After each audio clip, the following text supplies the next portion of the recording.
அண்மைச் செய்தி. சென்னை எம்ஆர்சி நகரில் உள்ள எஸ்பி வேலுமணி வீட்டில் நடைபெற்று வரும் ஆலோசனையில் முன்னாள் அமைச்சர் சி விஜயபாஸ்கரும் பங்கேற்றிருக்கிறார்.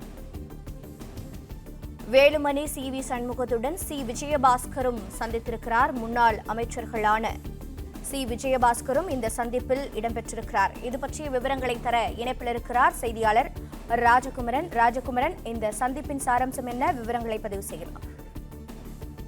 இந்த சந்திப்பை பொறுத்தவரை ஒரு முக்கியத்துவம் வாய்ந்த சந்திப்பு. அதாவது இன்று காலை முதல் அதிமுக பொதுச் செயலாளர் எடப்பாடி பழனிசாமி நடைபெற்று முடிந்த சட்டப்பேரவை தேர்தலில் வெற்றி பெற்றிருக்கக்கூடிய தன்னுடைய கட்சியினுடைய சட்டப்பேரவை உறுப்பினர்களை சந்திப்பதற்கான ஒரு அழைப்பினை கட்சி சார்ந்து வழங்கியிருந்தார் என்று சொல்லப்பட்டது.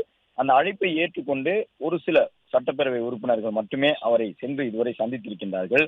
ஆனால் மூத்த நிர்வாகிகளான எஸ்பி வேலுமணியும் சி சண்முகமும் நேற்று இரவு சென்னை பசுமை வழிச்சாலை இல்லத்தில் எடப்பாடி பழனிசாமியை சந்தித்து ஒரு ஆலோசனை கூட்டத்தில் பங்கேற்ற பிறகு இதுவரை எந்த விதமான தொடர்பையும், அதாவது நேரடியாக சென்று எடப்பாடி பழனிசாமியை சந்திக்காமல் தங்களுக்குள்ளாக மாறி மாறி ஆலோசனை நடத்தி கொண்டிருக்கின்றார்கள். எஸ்பி வேலுமணி சி சண்முகம் இன்று காலை முதல் தற்போது மூன்றாவதாக ஒரு இடத்தில் இருந்து எஸ்பி வேலுமணியினுடைய எம்ஆர்சி நகர் இல்லத்தில் இருந்து இந்த ஆலோசனையில் ஈடுபட்டிருக்கின்றார்கள். அடுத்தடுத்து முக்கிய நிர்வாகிகள் வருகின்றார்கள். விராலிமலை தொகுதியில் வெற்றி பெற்றிருக்கக்கூடிய சி விஜயபாஸ்கர் முன்னாள் அமைச்சர் இப்பொழுது வந்திருக்கின்றார். அவரை தொடர்ந்து தென் தமிழகத்தில் அதிமுகவினுடைய முக்கிய நபர்களில் ஒருவராக இருக்கக்கூடிய இசக்கி சுப்பையா அவரும் வந்திருக்கின்றார். இசக்கி சுப்பையா, சி சண்முகம், சி விஜயபாஸ்கர் இது போன்று கட்சியினுடைய முக்கிய நிர்வாகிகளை, மூத்த நிர்வாகிகளை, குறிப்பாக வட்டார வாரியாக பார்த்தோம் என்றால் வட தமிழக மாவட்டங்களில் செல்வாக்கு கொண்ட சி சண்முகம், தென் தமிழகத்தில் செல்வாக்கு கொண்ட இசக்கி சுப்பையா, மத்திய மண்டலமான டெல்டா மாவட்டத்தில் செல்வாக்கு கொண்ட சி விஜயபாஸ்கர் என்று வட்டார வாரியாக செல்வாக்கு கொண்ட அதிமுக தலைவர்களை தேர்வு செய்து எஸ்பி வேலுமணி சந்திப்பதனுடைய அர்த்தம் என்ன என்பது அதிமுகவில் ஒரு முக்கியமான கேள்வியாக இருக்கின்றது. எடப்பாடி பழனிசாமியை பல மூத்த நிர்வாகிகள் இன்று காலை சந்தித்திருந்தாலும் கூட இதுவரை எஸ்பி வேலுமணி நேரடியாக சென்று எடப்பாடி பழனிசாமியை சந்திக்கவில்லை. அதே நேரம் இன்று காலை சி சண்முகத்தை சந்தித்தார். அதன் பிறகு இசக்கி சுப்பையாவை வரவழைத்து சந்தித்திருக்கின்றார். மேலும் விராலிமலை தொகுதியினுடைய உறுப்பினராக இருக்கக்கூடிய சி விஜயபாஸ்கரை வரவழைத்து சந்தித்திருக்கின்றார். இந்த ஒவ்வொரு நபர்களுக்கு பின்னாலும், அதாவது சி சண்முகம், சி விஜயபாஸ்கர் உள்ளிட்டவர்களுக்கு பின்னால் ஒரு கணிசமான சட்டப்பேரவை உறுப்பினர்கள் ஆதரவாளர்களாக இருக்கக்கூடும் என்று எதிர்பார்க்கப்படுகின்றது. எனவே எஸ்பி வேலுமணியும் மேற்கு மண்டலத்தில் முக்கியமான ஒருவர், அவருக்கு பின்னாலும் ஆதரவாளர்கள் கணிசமாக இருப்பார்கள் என்று எதிர்பார்க்கப்படுகின்றது. எனவே வட்டார வாரியாக தேர்வு செய்து முக்கிய நிர்வாகிகளை வரவழைத்து சென்னை எம்ஆர்சி நகரிலே தனிப்பட்ட முறையிலே எஸ்பி வேலுமணி ஆலோசனை நடத்தி வருவதனுடைய அர்த்தம் என்ன என்பது தொடர்பாக அதிமுகவிலே பல்வேறு கேள்விகள் எழுந்திருக்கின்றன. அதிமுகவினுடைய சட்டப்பேரவை உறுப்பினர்கள் அனைவருமே கிட்டத்தட்ட 47 பேர் வெற்றி பெற்றிருக்கிறார்கள்.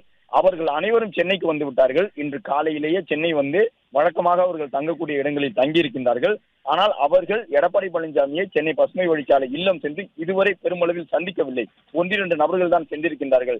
கே.சி. கருப்பணன் உள்ளிட்டவர்கள் போயிருக்கின்றார்களே தவிர எம்.ஆர். விஜயபாஸ்கர் கரூர் அவர் எடப்பாடி பழனிசாமியை சந்தித்திருக்கின்றார். அதே நேரம் தங்களுக்கு பின்னணியில் பல சட்டமன்ற உறுப்பினர்கள் இருக்கின்றார்கள் என்பதாக நம்பக்கூடிய மூத்த நிர்வாகிகள், குறிப்பாக தங்களுக்கு ஆளுகைக்கு உட்பட்ட மாவட்டங்களிலே தங்களால் அடையாளப்படுத்தப்பட்டு சீட்டு வாங்கி கொடுக்கப்பட்டு சட்டப்பேரவை உறுப்பினர்களாக வந்திருக்கக்கூடியவர்களை கைவசம் வைத்திருக்கக்கூடிய முக்கிய நிர்வாகிகள் இதுவரை எடப்பாடி பழனிசாமியை இன்று காலை முதல் சந்திக்காமல் இருக்கின்றார்கள்.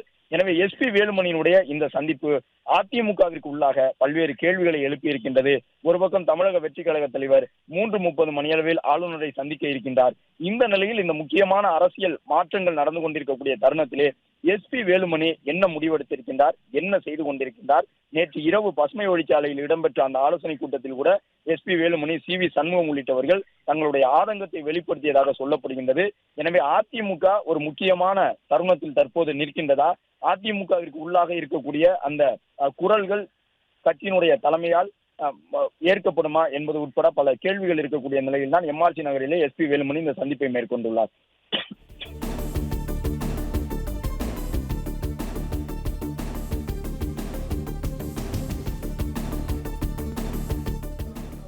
விவரங்களை வழங்கியமைக்கு நன்றி ராஜகுமரன்.